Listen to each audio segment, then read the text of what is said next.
Hey vous, j'espère que vous allez bien. Je suis ravie de vous retrouver aujourd'hui pour un book haul. Je vais vous présenter mes derniers achats livresques ainsi que mes dernières réceptions de la part de maisons d'édition. Et je trouve que j'ai quand même été plutôt raisonnable puisque le dernier book haul date du mois de mai. Oui, ça fait 3 mois déjà. Donc ouais, je trouve que j'ai été plutôt raisonnable. Ouais, j'essaye de me trouver des excuses, c'est surtout ça, oui. Donc si le programme vous plaît, eh bien restez là, mais avant, générique.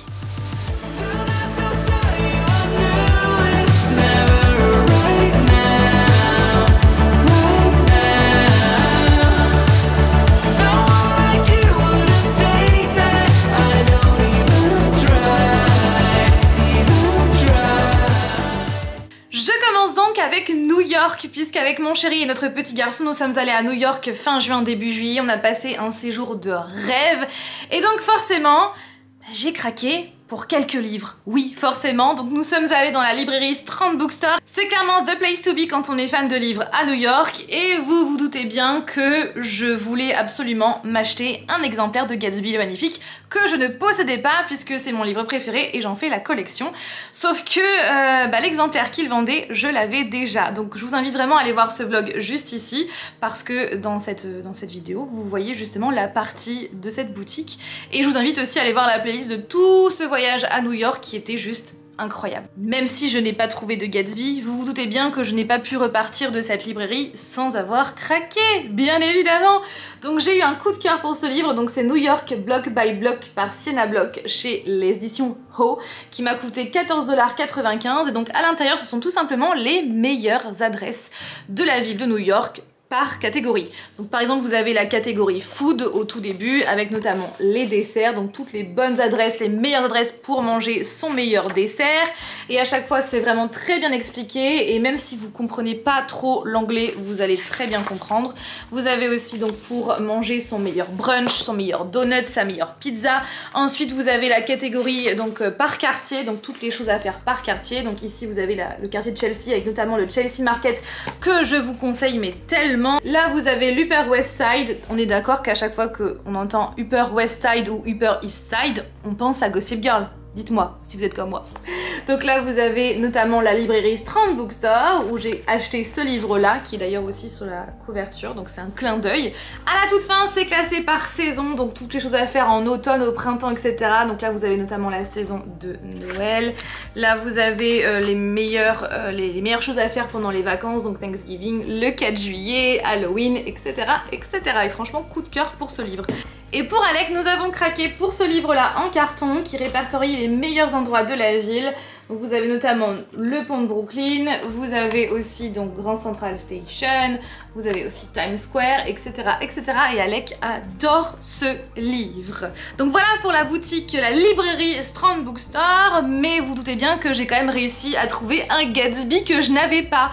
En fait, au moment où nous sommes sortis de la librairie Strand Bookstore, on a marché quelques rues et nous sommes tombés sur une librairie qui clairement ne payait pas de mine, qui vendait que des livres, des anciens livres, et aussi, qui vendait que des livres d'occasion. Il y avait aussi certains livres qui étaient dédicacés.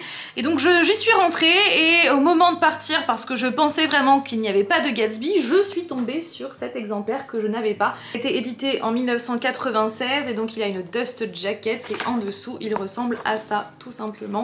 Je suis vraiment super contente d'avoir trouvé cet exemplaire donc à New York parce que Gatsby habite à Long Island, donc à New York, dans l'état de New York, et voilà, ça me tient particulièrement à cœur parce que c'est vraiment, Gatsby est vraiment lié à cette ville. Et ce n'est pas le seul Gatsby que je vais vous présenter dans cette vidéo, après promis, je vous laisse tranquille. J'ai acheté cet exemplaire en Italie, à Gênes précisément, dans une petite bourse aux livres. Clairement, jamais j'aurais imaginé en trouver un, mais si, et en plus ça il était à 4,90 € au lieu de 9,80 €. Et le petit dernier, mon chéri m'a offert cet exemplaire là puisque nous sommes allés donc à Paris pour fêter nos 6 ans de mariage et il y avait donc une librairie et il me l'a offert, sachant que ça fait un petit moment que je lorgnais sur cet exemplaire, mais il n'est pas donné, il coûte quand même 25 € pour un petit livre. Enfin, voilà, pour ma collection je voulais pas mettre autant et il me l'a acheté et je le remercie encore. Et j'adore parce que vous voyez les pages elles sont pas coupées vraiment de façon rectiligne, de façon bien droite. J'adore! En termes de romans, j'ai craqué pour Say You Swear par Megan Brandy chez les éditions Xingfu. C'est une toute nouvelle maison d'édition et je suis vraiment contente d'avoir enfin la traduction française parce que ça faisait quand même un petit moment que j'entendais parler de ce livre-là outre-Atlantique. Donc ça y est, il est enfin parmi nous et apparemment c'est une pépite. Pendant des années, j'ai imaginé ma vie universitaire à Avix University, mais surtout ma vie avec lui. Lui, c'est Chase, le meilleur ami de mon frère pour qui je nourris un amour profond depuis notre toute première rencontre. Et si je m'évertue misérablement à cacher mes sentiments pour ce sportif si convoité sur le campus, j'ai toujours pensé qu'un beau jour mes sentiments seraient partagés. Ils le sont d'ailleurs, j'en suis persuadée. C'est bien pourquoi il était mon avenir. Jusqu'à ce qu'un jour tout bascule, qui aurait pu croire qu'un coup de ballon sur la tête allait bouleverser mes plans. Bien que je n'ai pas encore lu le premier tome, j'ai craqué pour le second, donc il s'agit de Iron Flame, le second tome de la saga Fourth Wing, par Rebecca Yarros dans la collection Romantasy chez Hugo Roman. Encore une fois, la couverture elle est magnifique, on a un jaspage juste trop beau, noir et doré, c'est clairement mes couleurs. Il est magnifique et quand on enlève la dust jacket, on a une couverture comme ça, trop belle, et on a une illustration comme ça à l'intérieur. J'ai tellement envie de commencer cette saga, mais je dois vous avouer que ça me fait peur parce que ce sont des briques. Donc ça me fait un peu peur, mais il faut vraiment absolument que je commence parce que cette saga me fait trop envie. Tout récemment, j'ai acheté Wicked par Jennifer L. Armentrout. Donc c'est le premier tome Tentation, édité chez Roncière. La couverture, elle est canon. Et comme vous le savez, j'adore cette autrice qui a écrit donc la saga Lux et la saga Dark Elements, qui sont ici. Et la saga Lux, franchement, j'aime tellement, c'est une de mes sagas préférées. Donc je voulais lire une autre histoire de cette autrice. Et effectivement, pour celles et ceux qui s'en souviennent, j'ai déjà lu le premier tome de la saga Le sang et la cendre, mais même si j'ai eu un coup de cœur pour ce livre, je l'ai vendu, et j'ai vendu même le reste de la saga parce que j'ai tellement été spoilée et j'avais tellement de retard par rapport à ces briques, je savais que jamais je ne continuerai la saga. En plus, ce qui se passe dans la suite, c'était pas trop...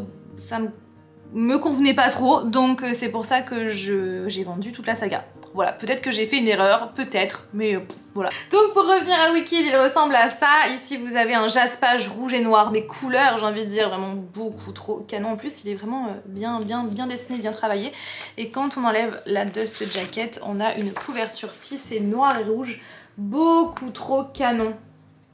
Comparé, vous voyez, à Hugo Roman où c'est vraiment lisse, là c'est vraiment tissé, vraiment trop beau. Et même l'intérieur, regardez, la mise en page et tout, je suis extrêmement fan. Donc il me tarde de lire cette histoire qui se passe à la Nouvelle-Orléans et ça parle de faé, clairement. J'adore, déjà. Le même jour que Wicked, j'ai craqué pour A Down of Onyx par Kate Golden chez les éditions Olympe. Je l'ai acheté parce que Emma de la Bouquinade, que je vous conseille tellement de suivre sur ses réseaux, eh bien elle en a tellement bien parlé puisqu'elle a adoré cette histoire, eh bien j'ai craqué. J'ai craqué et comme je ne pouvais pas attendre, je l'ai acheté en version brochée parce qu'il n'y avait que cette version-là dans le seul magasin où je peux acheter des livres par chez moi. Sauf que quand je suis allée chez Cultura dans une autre ville, je suis tombée sur la version reliée. Alors déjà cette couverture comme ça en broché elle est canon, alors imaginez en relié, c'est une pépite, sauf que bah je vais pas l'acheter, j'avais déjà la version brochée, enfin bref, et j'ai vraiment hâte de lire cette histoire. J'ai craqué pour ce livre, My Dark Romeo par Parker S. Huntington et L.J. Chen chez les éditions Hugo Roman. J'ai craqué sur ce livre parce que c'est tout simplement une réécriture de l'histoire de Roméo et Juliette par William Shakespeare. Et comme c'est une histoire que j'adore, eh bien je l'ai acheté tout simplement. Et regardez cette couverture, je suis trop fan. On dirait un tableau ou même le plafond d'une chapelle. Je trouve que c'est trop canon. Alors là, cette couverture, elle est canon et j'espère que l'intérieur l'est tout autant. Il s'agit de La Couronne d'Aubépine par Cléo Blackwood, édité chez Corrigan. En fait, pour vous expliquer, je suis tombée sur ce livre sur le TikTok de l'autrice, donc Cléo Blackwood qui est une française, une autrice française. Et tout de suite, je suis tombée in love de la couverture et du résumé. Donc je lui ai demandé tout de suite en commentaire si ce livre était écrit à la première personne du singulier, donc à je, parce que vous le savez que j'aime être dans les pensées du personnage, c'est comme ça que je ressens vraiment les émotions. Et elle m'a dit que oui. Donc on a un petit peu échangé et je lui ai dit qu'il fallait absolument que je l'achète. Et donc ça y est, c'est chose faite. Donc héritière de la cour de la lune, Théa est promise à une sombre destinée. Une vision prédit sa mort et le massacre de son peuple par son ennemi, Arkham, ou oui, comme l'asile d'Arkham chez DC Comics, l'héritier de la Cour du Soleil. Pour tenter de conjurer cette prophétie, la princesse n'a d'autre choix que de s'engager dans l'armée adverse en se travestissant en homme. Oui, ça fait un peu penser à Mulan. L'objectif, influencer le futur en toute discrétion. Le risque, attirer l'attention du prince, tomber entre ses griffes et entraîner son royaume dans sa chute. De son côté, Arkham lutte pour sa survie, s'il ne succède pas à son père, il sera assassiné.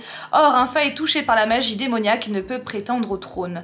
Malgré les complots et les épreuves, il ne recule devant rien pour que son secret ne s'ébruite pas. Quitte à s'entourer d'un nouveau garde du corps aussi talentueux que mystérieux, mais à qui va réellement sa loyauté. Jusqu'où iront-ils pour changer leur destin? De leur confrontation dépendra l'avenir de leur royaume. Je pense que ce garde du corps sera justement la fameuse Théa qui s'est travestie en homme. Je pense. Et quand on enlève donc la Dust Jacket qui est franchement magnifique, on a une couverture qui est comme cela. Voilà, violette avec du doré. Voilà, et franchement je suis trop contente. Ah puis, je vous ai pas montré le jaspage. Le jaspage, et ce qui est cool aussi, c'est que maintenant de plus en plus dans la fantasy, il y a des cartes, et ça pour moi je trouve que c'est essentiel. Donc oui, le jaspage. Regardez le jaspage, il est trop beau. Il est beaucoup trop beau. Et donc ce que je disais, je suis vraiment contente que justement des autrices françaises soient éditées comme ça avec des livres aussi canons. Je trouve ça trop bien. J'ai reçu de la part des éditions Hachette plusieurs livres, à commencer par Elle et le feu par Alice Doublié. Je l'ai lu et je vous en parle dans mon prochain update lecture qui va bientôt arriver. Alors je sais pas s'il sera en une seule ou deux parties parce que c'est vrai que cet été j'ai quand même pas mal lu et le dernier update lecture remonte à pas mal de temps. Et clairement je peux pas vous en dire plus. J'allais dire ce que j'en pense, mais je peux pas vous en dire plus parce que je ne veux pas vous spoiler. Mais en tout cas, je suis vraiment contente de l'avoir lu parce que j'ai rencontré Alice Doublié donc au moment de la cover reveal du livre.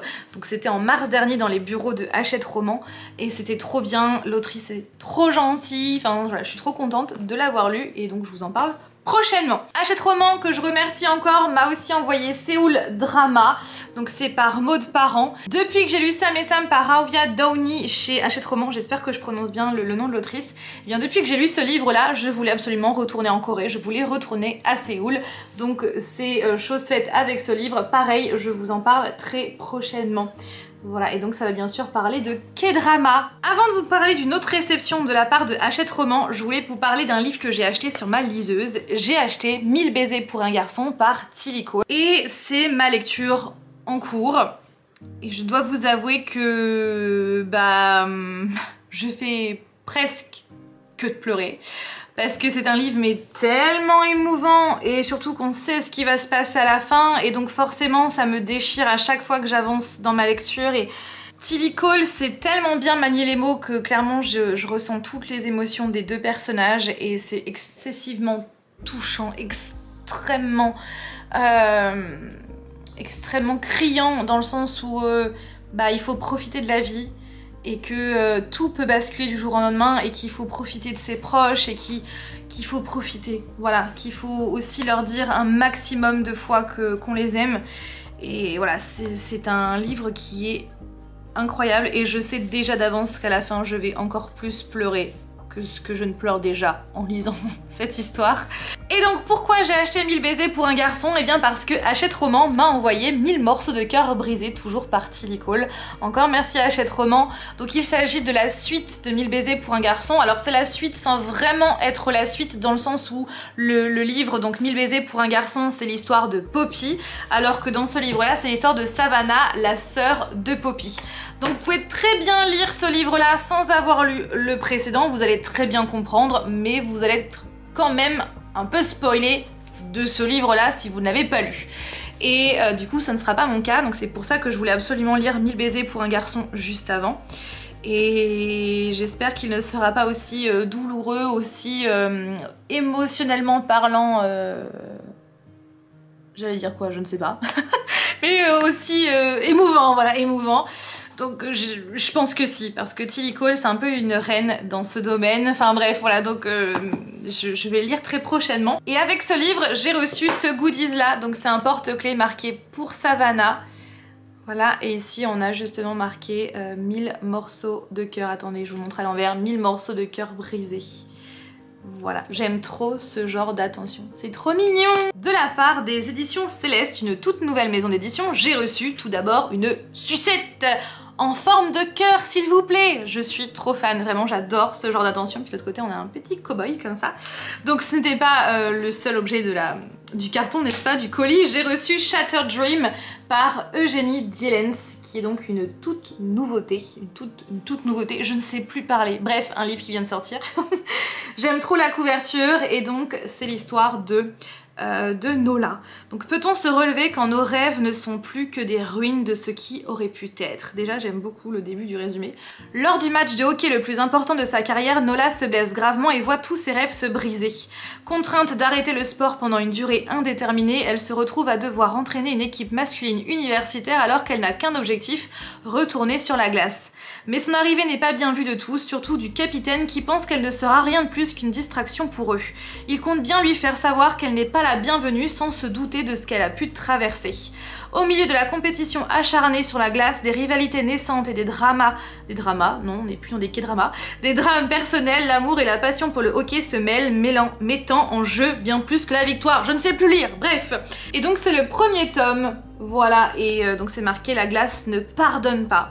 Je suis vraiment contente de l'avoir et donc bien évidemment c'est un point de vue interne avec donc aussi bien le point de vue de Nola que le point de vue de Maelon, je suppose le fameux capitaine. Et j'ai aussi reçu de leur part Le sang du désidérium par Ali Stoubé, j'espère que je prononce bien la couverture, je suis trop fan. Dans les terres de Deya Drum, je ne sais pas comment ça se prononce, où chaque faille possède un pouvoir, la princesse Emma est la seule à en être dépourvue. Enfermée dans les murs du palais de son père, elle est désespérée de goûter à la liberté. Cependant, tout bascule lorsqu'elle découvre la vérité, tout ce qu'elle croyait savoir est un mensonge, car quelque chose de maléfique sévit dans ces terres, promettant mort et ténèbres. Des fiançailles qui la mettent à l'épreuve, un vengeur mystérieux qui la taquine, un prince des ténèbres qui ne lui fait pas confiance, et un fantôme qui envahit ses rêves. Emma tente de s'échapper de l'emprise tortueuse de son père alors qu'elle entreprend un voyage pour trouver un moyen de sauver son peuple et elle-même. Cependant, Emma cache aussi de sombres secrets. Saura-t-elle surmonter son chagrin et ses peurs pour sauver son peuple avant que les ténèbres qui rôdent en elle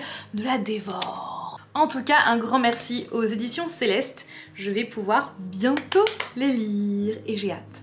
Et pour terminer cette vidéo, je voulais vous montrer ce que j'ai acheté aussi. Je parle trop, donc forcément, il n'y avait plus de batterie.